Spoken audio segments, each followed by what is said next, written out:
ಬೆಂಗಳೂರಿನ ಹೊರವಲಯದ ನೆಲಮಂಗಲ ಅರೆಬೊಮ್ಮನಹಳ್ಳಿಯ ಶ್ರೀ ಶಿವಕೃಪಾನಂದ ಸ್ವಾಮೀಜಿ ಮಠದಲ್ಲಿ ನೂರಾರು ಸಂಖ್ಯೆಯಲ್ಲಿ ವಿದ್ಯಾರ್ಥಿನಿಯರು ನೆರೆದಿದ್ದರು. ಈ ವೇಳೆ ಮಕ್ಕಳಿಗೆ ಬಾಲ ಶಿಬಿರ ನಡೆಸಲಾಯಿತು.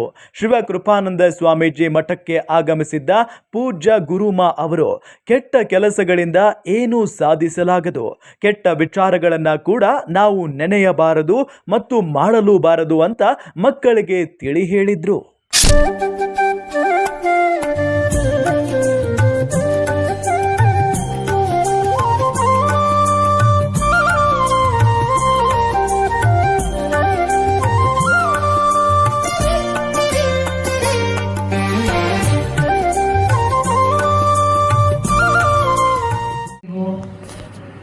आप सब सोचते होंगे बहुत अच्छे से पढ़ाई करना है.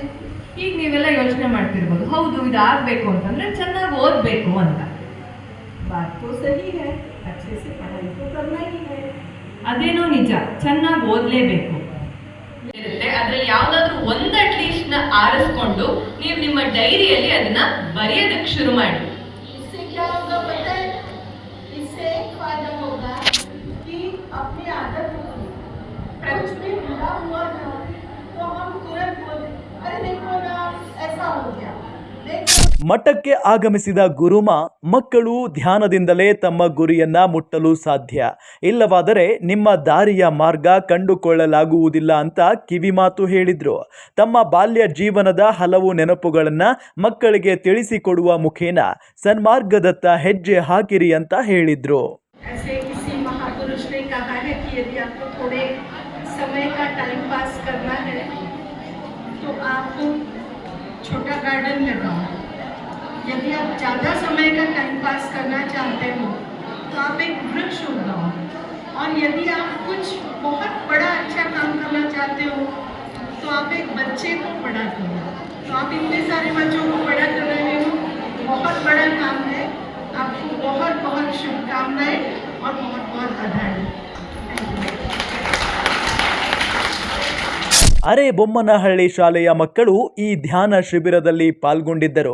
ಈ ವೇಳೆ ಶಾಲೆಗೆ ಹೊಸ ಧ್ವನಿ ವರ್ಧಕವನ್ನ ಮಠದಿಂದ ಕೊಡುಗೆಯಾಗಿ ನೀಡಲಾಯಿತು. SLN ಶಾಲೆಯ ಅಧ್ಯಾಪಕಿಯರು ಈ ಕಾರ್ಯಕ್ರಮದಲ್ಲಿ ಪಾಲ್ಗೊಂಡಿದ್ದರು. ಇದೇ ವೇಳೆ ಎಲ್ಲ ಮಕ್ಕಳಿಗೆ ಧ್ಯಾನದ ಶಿಬಿರ ನೆನಪಿಡುವಂತೆ ನೆನಪಿನ ಉಡುಗೊರೆ ನೀಡಲಾಯಿತು.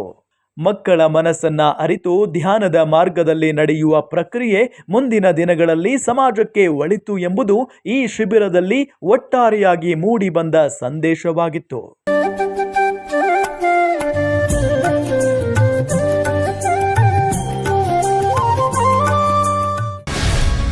ಗ್ಯಾರಂಟಿ ನ್ಯೂಸ್, ಸುದ್ದಿ ಖಚಿತ, ನ್ಯಾಯ ನಿಶ್ಚಿತ.